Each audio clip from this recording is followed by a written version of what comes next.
The Whispering Graves. Part 1. The First Whispers. John Wilkes was a simple man. He lived alone in a small cabin near the town cemetery. He had been the caretaker there for over 20 years. His days were quiet, filled with trimming grass, cleaning headstones, and keeping the cemetery peaceful. It wasn't much, but John liked the quiet. It suited him.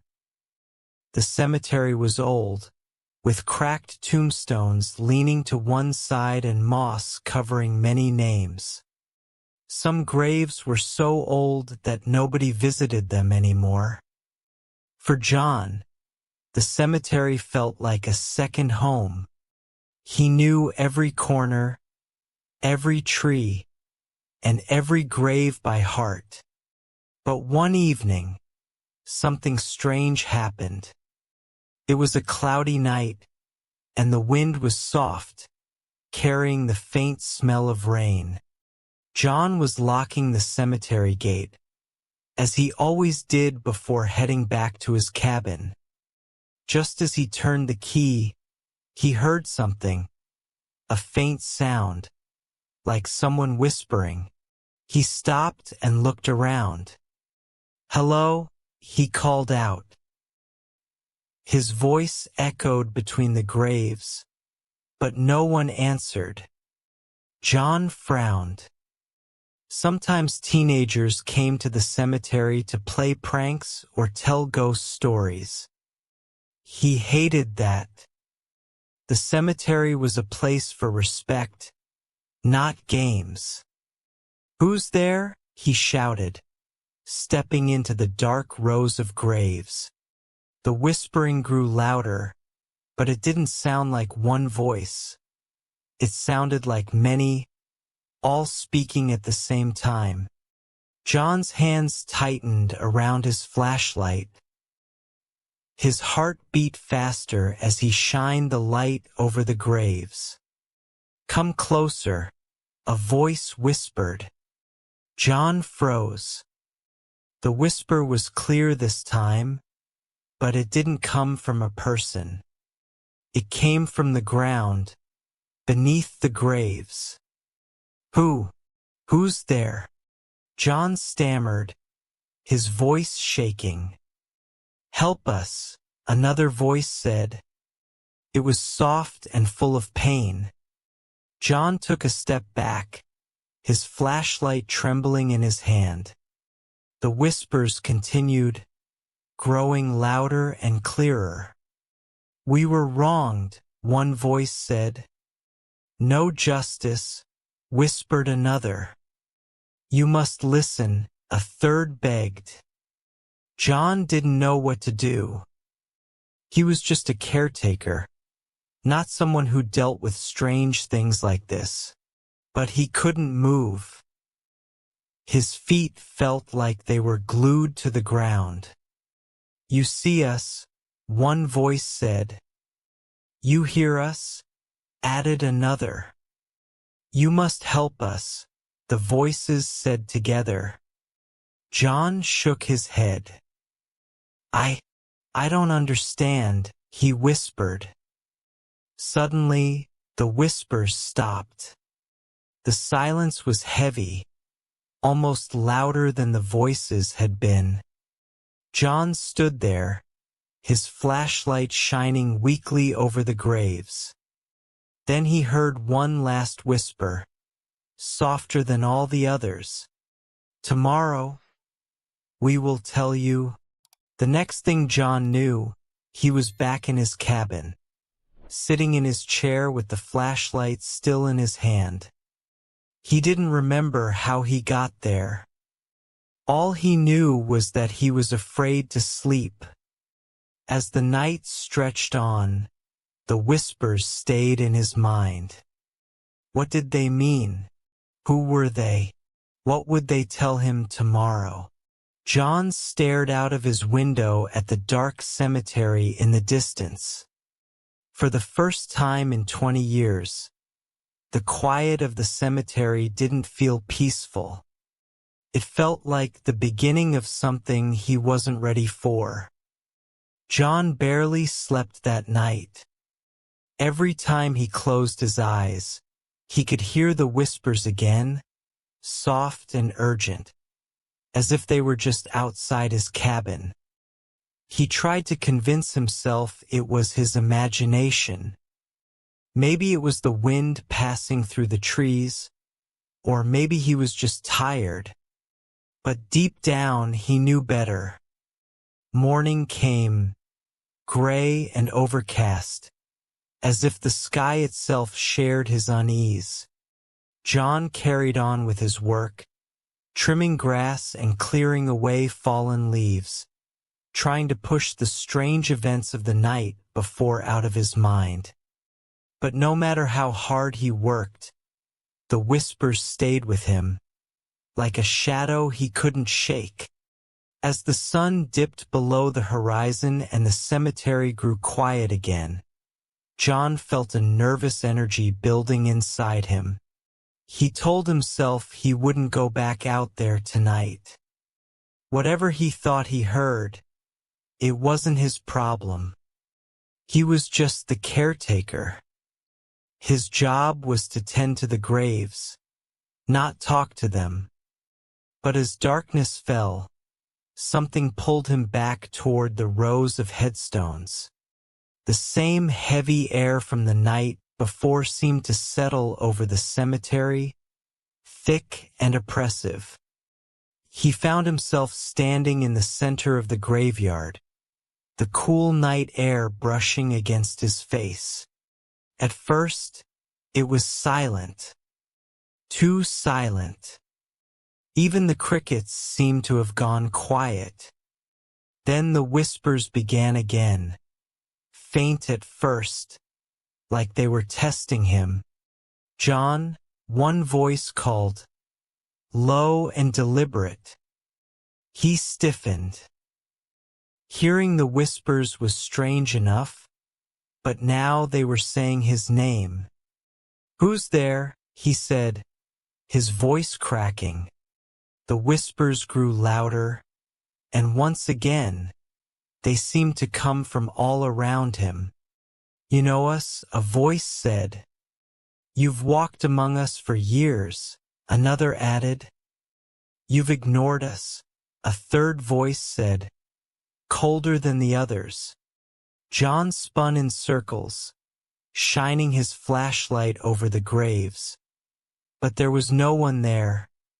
"I don't know what you mean," he shouted. "Yes, you do," the voices answered in unison. Suddenly, the flashlight flickered, casting erratic shadows on the old tombstones. One by one, the names on the gravestones seemed to glow faintly, as though the earth itself was coming alive. Then the ground beneath John's feet trembled, and he stumbled backward, nearly falling. "We were forgotten," one voice said. "Louder now." "Our stories were buried with us," said another. "You must know the truth," a third voice said. John's flashlight finally died, plunging him into darkness. He fumbled for his matches, his hands shaking, but before he could light one, a soft blue glow began to rise from the graves. It was faint but steady, and it illuminated the cemetery in an otherworldly light. "Look closer," the voices commanded. Against his better judgment, John stepped forward. The glow seemed to lead him to a cluster of graves in the far corner of the cemetery, ones he rarely visited. The names on the tombstones were barely legible, worn away by time. As he knelt to examine one of the stones, a cold wind rushed past him, carrying a single word: murder. John's breath caught in his throat. He stood quickly, looking around. "What do you mean? What murder?" he demanded. The wind swirled again, and this time the word came louder, almost a scream. "Murder!" John stumbled back, his heart pounding in his chest. He wanted to run, to get far away from this place, but his legs wouldn't move. Then the whispers returned, overlapping and growing more urgent. "They killed us. They walked free. Help us, John." The ground beneath the graves began to shake again, and John felt a sharp jolt, like an invisible force pushing him. He fell to his knees, clutching the earth as the whispers grew deafening. "You must bring them justice," one voice said, clear and commanding. "How?" John gasped, his voice barely audible over the cacophony. "Listen to us," they said together. "We will show you." The glowing light faded, and the cemetery fell silent once more. John sat there, breathing heavily, his hands gripping the dirt. He didn't know how long he stayed like that, too afraid to move. When he finally got back to his cabin, his hands were filthy, his clothes were torn, and his mind was spinning. The whispers had stopped for now, but their words lingered in his mind. Murder. Justice. John poured himself a cup of coffee with trembling hands, but he couldn't bring himself to drink it. He stared out the window at the cemetery, its dark silhouette barely visible in the distance. What had he gotten himself into? And more importantly, how was he supposed to help the dead? For the first time in his life, John felt truly alone. The whispers had promised to show him the truth, but he wasn't sure he was ready to face it. The night stretched on, long and unforgiving, and John couldn't shake the feeling that his life would never be the same again. The next few days passed in a haze for John. He stuck to his routines, trying to convince himself that the voices were nothing more than an overactive imagination. He worked in the cemetery as usual, keeping his head down, avoiding the cluster of graves in the far corner. But the uneasiness lingered. It clung to him like a heavy fog, impossible to shake. At night, sleep came only in fits, and even then, his dreams were restless. He would wake up sweating, heart pounding, with the faint echo of whispers still in his ears. He stopped locking the cemetery gate at night. Something inside him told him it wouldn't matter. If the voices wanted him, they would find him. One night, as the sky grew dark and the air turned cold, John sat by the window, staring out at the cemetery. He was exhausted, but fear kept him awake. He didn't want to go back there, but he couldn't ignore the feeling that something was waiting for him. When the first whisper came, he wasn't surprised. "John," it was soft, barely audible, but it sent a shiver through him. "Not tonight," he muttered to himself. He clenched his fists, determined to stay inside. But the whispers grew louder. "John, come to us." He felt his resolve weakening. Against his better judgment, he grabbed his flashlight and stepped outside. The air was colder than usual, sharp and biting. But the cemetery seemed alive in a way he couldn't explain. The wind whispered through the trees, carrying faint voices that seemed to guide him. As he walked deeper into the graveyard, the whispers became more distinct. This way, keep going, closer. The glow from the graves appeared again, faint at first, then growing brighter. It led him back to the same cluster of tombstones he had visited before. The names on the stones were barely readable, but tonight, something was different. As he stepped closer, faint shapes began to take form around him. At first, they were just shadows, shifting in the dim light, but slowly, they became clearer. Figures, pale and ghostly, standing near the graves. They were men and women, all dressed in old, tattered clothing. Their faces were gaunt, their eyes hollow, but their presence was undeniable. John froze, his breath caught in his throat. He wanted to run, but his legs wouldn't move. "Do not fear us," one of the figures said. Its voice was soft but filled with sorrow. "You called me here," John managed to whisper. "Why, what do you want from me?" The figures moved closer, their forms flickering like candlelight. "We want justice," another voice said, firm and resolute. "For what? What happened to you?" The figures pointed toward the ground, and suddenly, the earth around the graves seemed to shift. The dirt moved as though something beneath it was trying to rise. John stumbled back, watching in horror as a skeletal hand emerged from the soil, gripping the air. "What is this?" he shouted, his voice cracking. The earth stilled, and the hand vanished, leaving only the disturbed dirt behind. "We were killed," the first voice said. "Murdered," another added. John's mind raced. "By who?"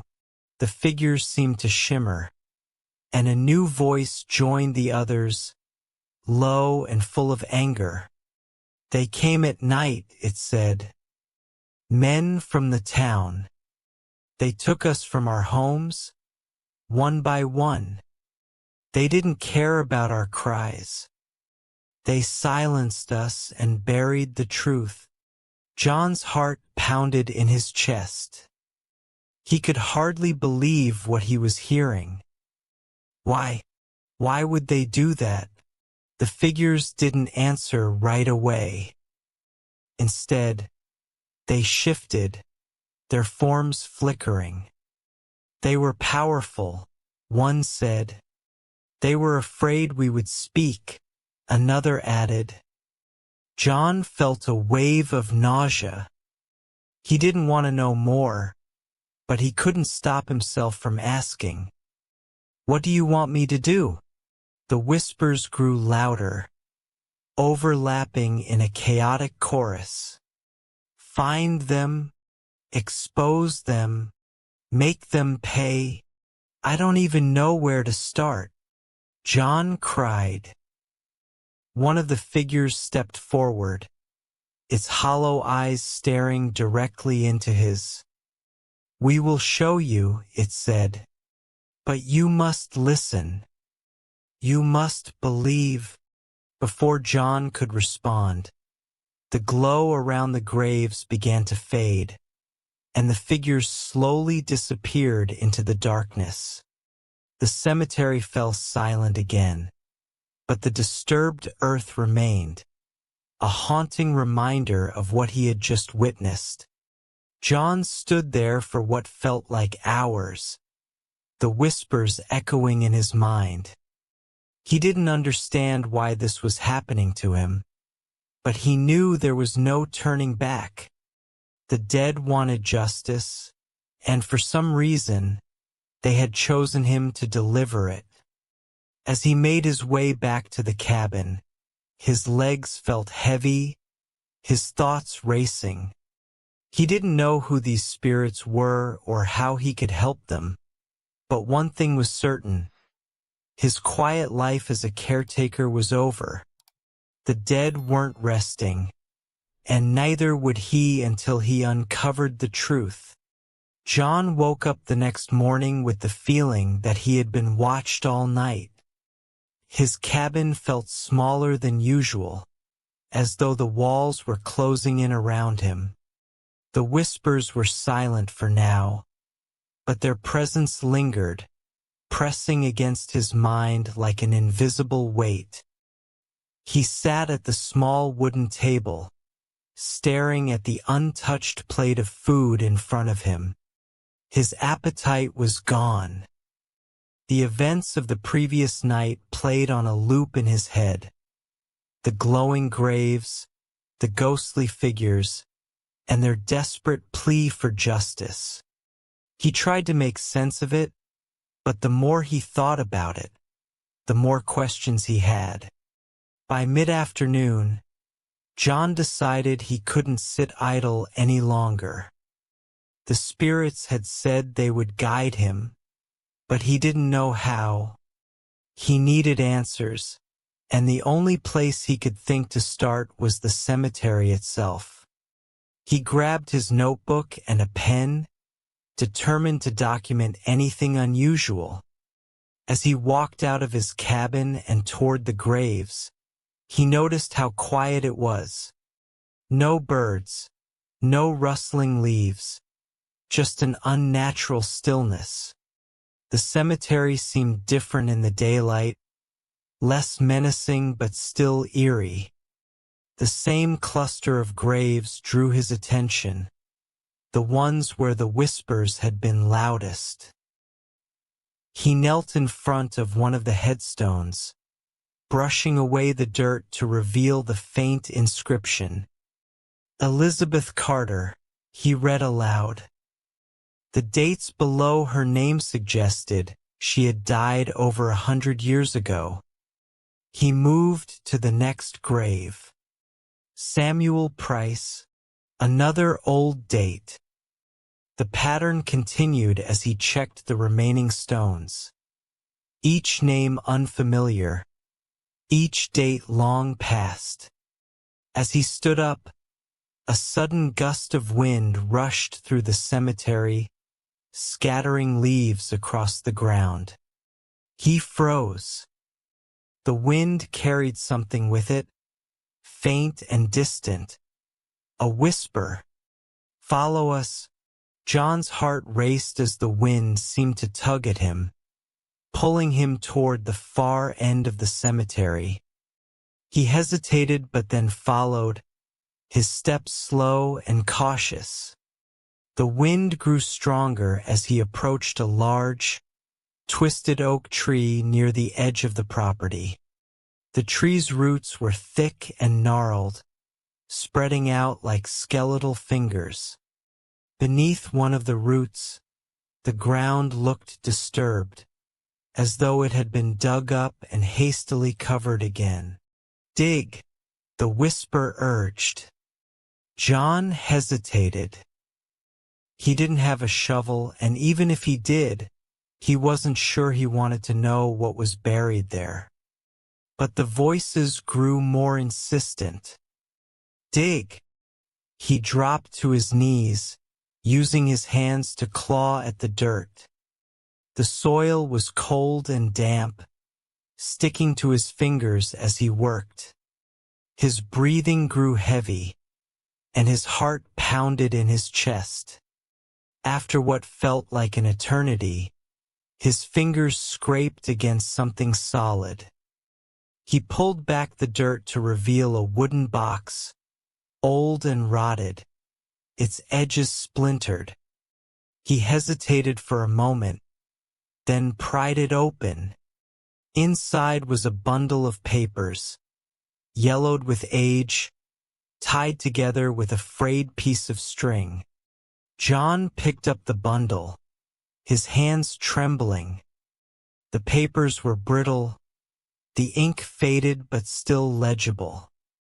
As he skimmed through them, he realized they weren't just any papers. They were journal entries. The first page was dated 1897 and signed by someone named Thomas Reed. The entries were fragmented but painted a dark picture. Thomas had been a young man working in the town nearby. He wrote about a group of powerful men, politicians and businessmen, who had committed terrible crimes. They take what they want, one entry read. They silence anyone who dares to speak against them. The entries grew more frantic as Thomas described witnessing one of the murders. He had tried to expose the truth, but the men found out. "They've marked me," the final entry read. "If I disappear, know it was them." John's stomach churned as he pieced it together. Thomas Reed had been killed, just like the others buried in this corner of the cemetery. A sudden chill ran through the air, and John looked up. The cemetery seemed darker, even though the sun was still in the sky. He could feel eyes on him, though he saw no one. "Help us," a whisper said, so close it felt like it was right next to his ear. John stuffed the papers into his jacket and stood up, his knees shaking. He didn't know what he had stumbled onto, but it was bigger than anything he could have imagined.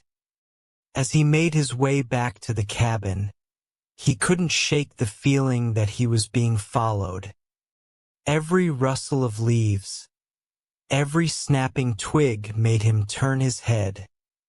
By the time he reached the cabin and bolted the door behind him, his nerves were shot. He spread the papers out on the table, studying them under the dim light of his lamp. The names Thomas had mentioned, he recognized some of them. They were the same names etched on the grander tombstones in the newer section of the cemetery. These men had lived long lives, their legacies preserved in the town's history. The whispers had told him the truth had been buried, and now he understood what they meant. These powerful men had killed to protect their secrets, and the victims had been left to rot in unmarked graves. As John read through the papers, a sharp knock echoed through the cabin. He froze, his blood running cold. It was late. No one ever visited him this far out. The knock came again, louder this time. He crept to the door, his flashlight in one hand. "Who's there?" he called out, his voice shaking. There was no answer. The knock came a third time, followed by a low whisper. "You can't hide." John's heart raced as the doorknob began to turn. Slowly, deliberately, John stood frozen as the doorknob continued to twist, the sound reverberating in the silent cabin. His flashlight trembled in his grip, the beam unsteady as it pointed at the door. Whoever or whatever was outside wasn't leaving. The whispers had stopped, replaced by a deep, oppressive silence. The doorknob stilled. For a moment, John thought it was over, but then the door creaked slightly, as if something was pressing against it. His breathing was shallow, his mind racing. He couldn't stay like this forever. Summoning what little courage he had, he stepped forward and threw the door open. There was no one there. The night stretched before him, the faint light of the moon casting long shadows across the ground.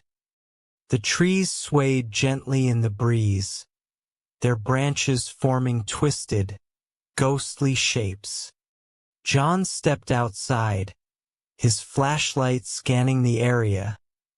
The whispers returned, faint and scattered, like the wind was carrying them from all directions. Run! The word was barely audible, but it sent a shiver through him. He turned to go back inside, but the door slammed shut behind him. He yanked on the handle, but it wouldn't budge. Panic set in as the whispers grew louder, overlapping and echoing in his ears. Run! John turned and sprinted toward the cemetery, his boots crunching against the gravel path. He didn't know why he was running there, but something was pulling him, a force he couldn't resist. As he approached the graves, the whispers became deafening, almost unbearable. He stumbled into the cemetery, panting and disoriented. The graves seemed to glow faintly in the darkness, their inscriptions shimmering like they were alive. The air was thick and heavy, making it hard to breathe. Suddenly, the ground beneath him trembled. He staggered, struggling to stay upright. The graves began to shift, the soil moving as though something was trying to rise from below. John backed away, his heart pounding. One by one, the graves opened. Skeletal hands emerged, clawing their way to the surface. John watched in horror as figures began to rise, pale, translucent forms that shimmered like smoke. Their faces were twisted with pain and anger, their hollow eyes fixed on him. "Why didn't you listen?" one of them hissed. John stumbled backward, falling to the ground. The spirits began to surround him, their whispers now a cacophony of anger and despair. "You've seen the truth," another voice said, colder and sharper than the rest. "But justice remains undone." "I'm trying," John stammered, his voice barely audible over the noise. "I found the journal. I know what they did." "Then finish what you started," the spirits demanded. Before John could respond, a powerful force knocked him to the ground. He tried to get up, but the air seemed to press down on him, pinning him in place. The spirits loomed over him, their faces inches from his own. "Bring their crimes to light," one spirit whispered, its voice low and menacing. "Or you will join us." The pressure lifted, and John scrambled to his feet. The spirits began to fade, their forms dissolving into the night. The graves closed up as though nothing had happened, leaving no trace of the horrors that had just unfolded. John stood there, trembling, his mind racing. He had to act quickly. The spirits wouldn't wait forever. He hurried back to his cabin, grateful to find the door unlocked. Inside, he grabbed the journal and began poring over the entries again. The names, the places, the dates. Everything pointed to a network of corruption that had spanned decades. John realized that the truth had been buried not just in the cemetery, but in the records of the town itself. The old families, the influential names, they had all played a part in the crimes. As he read, a loud bang echoed through the cabin. John jumped, his flashlight clattering to the floor. The sound came again, this time from the window. Slowly, he turned his head. A shadowy figure stood outside, its face obscured. It wasn't a spirit. This was something else, something real. The figure raised a hand and pointed at him before disappearing into the darkness. John's hands shook as he locked the door and pulled the curtains shut. He wasn't safe anymore. Whatever he had uncovered, someone or something, didn't want him to reveal it. He packed a small bag, stuffing the journal and a few belongings inside. He couldn't stay in the cabin any longer. The whispers had warned him. The spirits had shown him the truth, and now he had to act. As he stepped outside, he felt the weight of unseen eyes on him. The cemetery was silent, but the whispers echoed in his mind, a constant reminder of what was at stake. Expose them, they urged. Before it's too late. John didn't look back as he walked down the path, the journal clutched tightly in his hand. The road ahead was dark and uncertain, but he knew one thing for sure. There was no turning back now. John's steps quickened as he walked away from the cabin, the weight of the journal heavy in his bag. He had no clear plan, no direction, just the overwhelming need to expose the truth. Every step felt as though something was chasing him, not physically, but in the pit of his stomach. It wasn't just the spirits anymore. It was something much darker, something far more dangerous.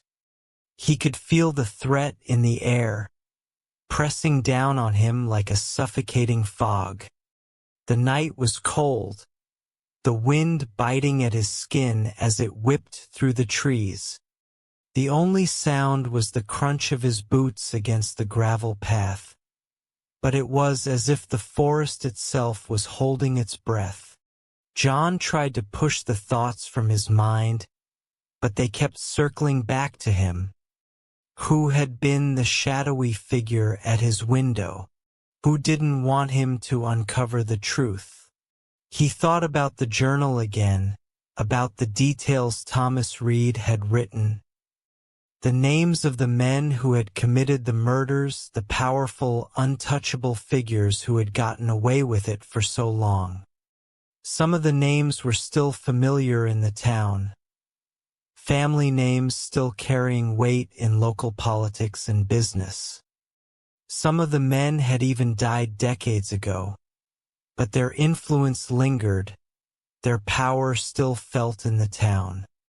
As John neared the edge of the forest, he saw a light in the distance, dim but unmistakable.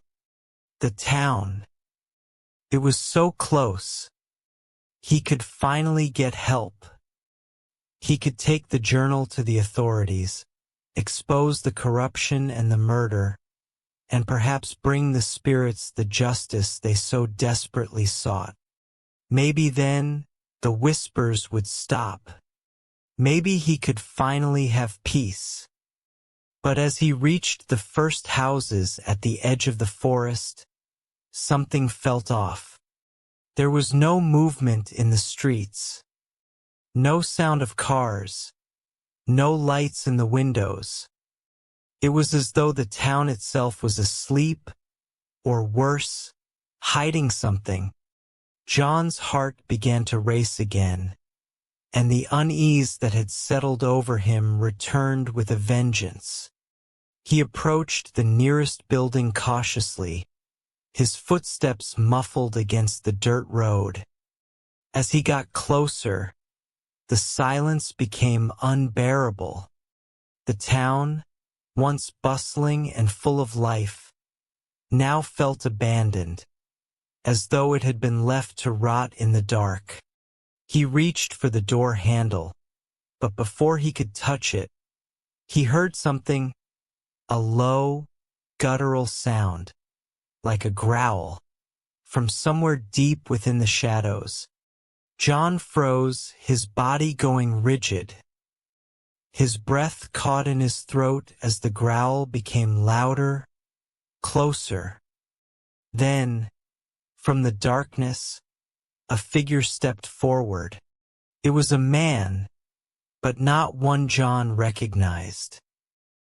His face was obscured by a dark hood, and his movements were slow, deliberate. "Don't go in there," the man's voice rasped, low and gravelly. John stepped back, instinctively clutching the journal in his bag. "What do you want?" he asked, his voice trembling. The man didn't answer at first. Instead, he tilted his head, as if he were studying John. "You're playing with fire," he said. "You don't know what you've uncovered. It's bigger than you think." John's pulse quickened, and he took another step back. "What is it? What's going on here?" The man's eyes, barely visible under the hood, narrowed. "You've been asking questions you shouldn't be asking. There are people in this town who would rather you disappear. You've seen too much, and now they know. They'll come for you. They'll do anything to keep their secrets buried." John's mind raced. He had suspected the danger was bigger than just the ghosts, but this was something far more sinister. "Who are they?" The man stepped closer, his voice dropping to a whisper. "It's them. The ones you're trying to expose. They've controlled this town for generations. They've murdered, stolen, and buried the truth so deep that no one can find it. And now they're watching you." John could feel the man's presence closing in on him, suffocating him. His instincts screamed at him to run, but his feet were frozen in place. He didn't know whether the man was a friend or foe, but he knew one thing for sure. He had to act fast. "Do you want to live?"